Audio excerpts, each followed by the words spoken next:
Thank you for the opportunity to speak. Clearly, I've been having a wonderful time in Amsterdam. I have no relevant disclosure unless Wouter and I find some LA Rams players on the football field that actually have a leak active while we're there. We keep looking, but we don't have it. Um, it's been terrific to have the family in Amsterdam and to see, where Wouter grew up and all this stuff. And John, you think that you were made fun of for your talk. I mean, my talk literally means, Ray, I know you've caused a lot of leaks and how'd you fix them? I mean, that's the actual definition of the talk. I mean, my reputation has preceded me. So the other thing I thought when I was asked for this talk is that there's some part this could be really short. I remember conversations about skull base CSF leaks, and they never caused the CSF hypotension syndrome. So maybe I'll just blaze through this really quick. We'll get a really long break. And then people started to find other leaks. The good people in this room and others started to find ways to have leaks. And some of them are even the ones that Peter Kron's referred to. Like there may be something different for pediatrics. If they can have enough decrease in CSF volume, they can create some type of leak syndrome, not the full CSF hypotension syndrome, but something. And they can have these interesting fistulas that can be repaired. So maybe there is a role for us to talk about some of these different things in repairs. So I was going to break this down into different parts of the skull base, but we would call the anterior, the middle, and the posterior cranial fossa. I, on the one hand, apologize for the anatomy picture. On the other hand, if on the break you go out there and you're nauseated and eat less cookies, welcome to the academic Ozempic. You're welcome. So for the anterior fossa, one of the things we worry about is the frontal sinus, which is cut off in this picture, and the cribriform plate. Those are areas that are common to find leaks that we will address. And so some of that would be an example, a case like this. There's this 52-year-old woman. She had this progressive depression. She wanted to do less and less things with her family. Her husband was talking about divorce, and she was even being thought for electroconvulsive therapy. And instead, they found this. It's a little subtle. And you can resect the tumor. That's one thing. And then actually, if this is more than 12 years out and the family's still together, so it's the family counseling part of my badge, but it's the part of what do you do for all the reconstruction. So the best access to that tumor is through the frontal sinus this way. That's where the blood supply is. And you have to reconstruct and seal things off for leak. Um, so with that, you typically exonerate the frontal mucosa. Some people prefer to really tear out all that mucosa because in the future, all that disrupted mucus layers can create a mucocele. I think there's a lot where I tend to push that down to scrape it away, but push it down into the frontal nasal duct and try to block things off. We just want to have no residual tissue is the goal. And abdominal fat graft is important for that. And it's nice to have a vascularized pericranial flap to help really seal, right? The nasal cavity and the intracranial cavity are not supposed to communicate. And so in this, you can see some of the fat graft in the sinus here. That's what some of this material is. I swear this is not how I put someone's head back together. That's the recons, but you can see the fat graft in the sinus there. But it prepares you for other kinds of things. So like this patient with a gunshot wound, it's always interesting when you have someone come to your hospital with a gunshot wound who's actually talking because it's just a little different than most gunshot wounds are ultimately fatal. He did decompensate while he was there at the hospital. We were able to work on things. And so this is what happened to his frontal sinus. So there are programs where if you have a minor trauma, like a blunt trauma, and there's almost any frontal sinus fracture, they may talk about repair future CSF leak. But for this, you're definitely committed to repair the sinus if the patient's going to survive and to try and prevent leak and meningitis and things.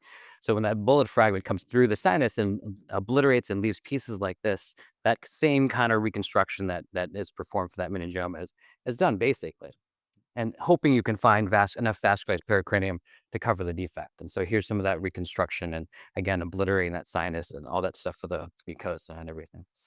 With our expanded intranasal techniques, once in a while we run across a patient from another hospital that has an issue. And it's one thing if you have an intact skull base and a feeding tube placed. It's a different thing if you have a big hole in your skull base and a feeding tube does something wrong.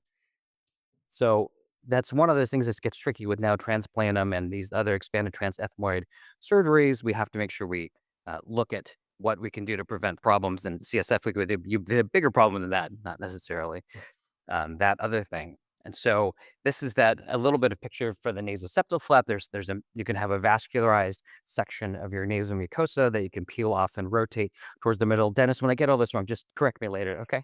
And then it can be another tissue layer to help prevent CSF from leaking out. We already talked about Tegmen defects a little bit, and we'll talk a little bit more about that. Also, sometimes these are post-traumatic. One other example would be this patient who's 70, had normal pressure hydrocephalus from Maui and actually had a shunt placed, but he had an infection and then came to LA for revision. That all went fine.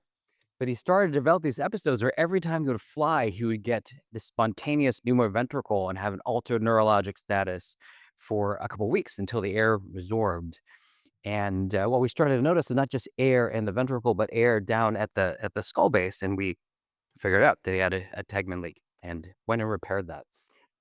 So this is actually the same kind of repair as that superior semicircular dehiscence canal syndrome, but that this is what we did for this. And so you can have a bone graft or use bone cement depending on how close you are to ossicles. Obviously, bone cement and the ossicles for hearing are not really compatible, and lots of drill sealant stuff. So this is one of those dehiscences that's to the middle ear where patient had hearing loss and an effusion and someone put in a PE tube and then there was fluid and it leaked CSF. And so we do this with one of our neurotologists, and this is a part, these neurosurgical pictures are always upside down because you can't sit on someone's chest to operate. So this is the part that's a mastoidectomy, a limited mastoidectomy, and this is subtemporally after craniotomy, and you can see this defect that these two spaces should not connect. And you can lay down a dural graft, and you can lay down either autologous bone or bone cement, depending on the scenario, and a dural sealant, and try to reconstruct these things. So on these CTs, these two are coronal views. You can see these defects in the cancellous bone, right? You should have harder bone everywhere. And you can fashion a small craniotomy. And sometimes you can use a little bit of a split thickness graft off that and have a little piece of graft here to cover some of those defects and scar over that thinned area. Um, and there's another case that someone reported that had actually spontaneous pneumocephalus and a CSF hypotension syndrome, but actually turns out we think it was more the CSF like a fistula more than the pneumocephalus and the Tegmen defect. So for that superior semicircular syndrome, people tend to have like vertiginous symptoms more than dizziness. Sometimes they have some hearing loss or oral fullness and weird sounds. So this is a 27-year-old that had those kinds of things. Her heartbeat was louder than normal and things. And again, you see some of this defect in bone down here on the coronal view. And so for this one, her temporal bone is thinner. So we actually fashioned more of a full thickness autograft and just put some mesh on some of the craniotomy to cover things up.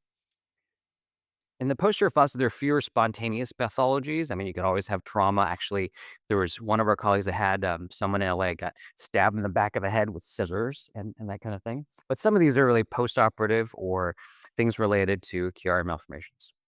So this kind of syndrome would sound kind of familiar. I will not take credit for this tumor resection. Surprisingly, this is actually resected by a neurosurgeon out in Temecula. It's like a little wine country area east of San Diego. But I will also not take credit for this pseudomeningeal. So it's there, slightly subtle. In the waiting room, the nurse was like, she's got a big mass in her neck. I think she's in the wrong clinic. It was awesome. At that surgery, I can totally understand if you don't have terrific dural edges for closure, but all they did was onlay some dural graft, and that's not really going to cut it for most of these scenarios. So I was talking with Angelique Tay, and apparently there are some neurosurgical programs who still debate whether watertight closure is required in the posterior fossa. I mean, we've been doing it that way for 20 years, but apparently some people are not attached to that idea. And so at re-exploration, I needed to suture as much as I can. There's some areas where there's dural edges that were eroded, where I anchored the dural graft into the bone. A multi-layer closure, kind of like if you had a big endonasal opening and you need multi-layer closure to seal things off, obviously layers of tissue glue. And then for that one, I used acetazolamide for a month and tapered it off. I guess the question is whether I should be using topiramate more than acetazolamide. I'm going to have to try that out. I've seen people where they have a leak in the posterior fossa and they don't immediately repair and they go straight to a lumbar shunt. I feel that's usually not the best idea. This is one of those tricky things in medicine. Every medicine we test is tested well, like a randomized controlled trial, but so many of these procedures aren't. So you can't actually recruit people for a randomized trial of surgical repair of a leak versus a lumbar drain or lumbar shunt, because most of us would say, I don't have equipoise. I'm not going to put a shunt in somebody if I can avoid it, right? But people do. So most of the neurosurgeons in this room have taken out someone else's lumbar shunt that has caused a leak. It literally causes a CSF hypotension syndrome, right? It's literally the cause. This is a different patient that had posterior tussive headaches and some tingling in the hands that has this Chiari. And so at a Chiari malformation, we have to deal with the CSF layers in general. There are a few neurosurgeons still who would do the bony and ligamentous decompression of a Chiari and ultrasound. And if the cerebellar tonsils move well enough, they might say that that patient's probably okay. I think for most people, it's become that standard of wanting to reoperate less. Like, I don't want to leave stones unturned. Sometimes there are membranes in there, and it's better to free up all the CSF flow. And so this is an example of that, where a small craniectomy is done and there's cerebellar tonsils and opening all these arachnoid membranes to make sure there's good CSF flow down to the spine, and a sutured, watertight dural graft closure with a sealant. There are people who talk about lots of interrupted sutures here, but it's hard to really get that watertight closure. It's the tension of pulling that really gets that watertight closure typically. And so if I remember when I was an intern, we had this one rotation where we rotated with a private group out of St. Paul. And one of the first things I did is oversew a Chiari decompression, where clearly they didn't have a watertight dural closure. And they closed with staples, which I don't understand. Also not watertight. It's just friendly stuff. And where else would I be if I didn't talk about a Chiari and talk about someone who had some other finding on the scan? Sometimes I use this with like oral boards preparation cases for our former residents and make sure they kind of notice other things on the scan, other things that are subtle or not, and try to take them through attacking the syrinx versus attacking the Chiari. And I, want to make sure Marcus Stodley is paying attention. I had to show him a syrinx. So and final, the skull base CSF leaks are generally reparable. We can fix these leaks.